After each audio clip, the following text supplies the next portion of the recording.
Mentioned something that is something I'm looking into right now, particularly in St. Stephen, is the idea of people buying up a lot of housing. And I'm early in some research about a company that's out of province buying up a lot of buildings in St. Stephen that are now, for the most part, off the market for renters, and that contributes to our housing crisis.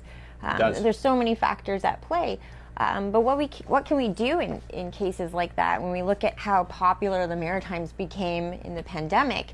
I don't know if that's what's happening. Are people buying up properties and expecting the value to go up and then ultimately affecting the local housing? I mean, I think a couple things. Look, there's no doubt that during the pandemic, the Maritimes became a nice place for people to move to.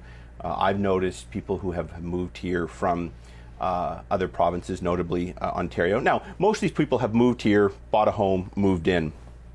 But what you're pointing to is one of the top criticisms that my leader, Pierre Poilievre, has made in Parliament. The Bank of Canada kept interest rates artificially low. The Prime Minister said there's nothing to worry about, keep borrowing money. But for people, so people were able to go and buy with money, were able to go take out low interest mortgages or financing and buy these properties. And this has happened right across the country. And this has removed housing stock that would have been there previously as rental units. And it is one thing in St. Stephen that has contributed to some people losing a dwelling.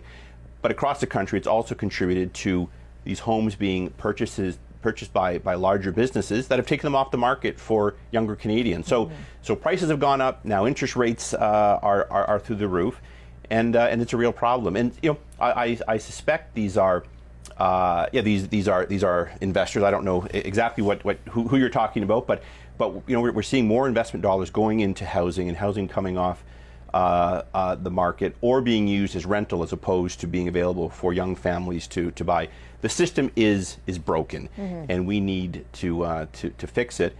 And the government, I think, is struggling to do that, but they've had 8 years, and for them now to say that our ideas don't work or they're going to fix it, I think stretches belief. So we'll be holding them accountable to ensure that when they announce their fifth housing plan that hasn't delivered, we're going to hold them accountable for that.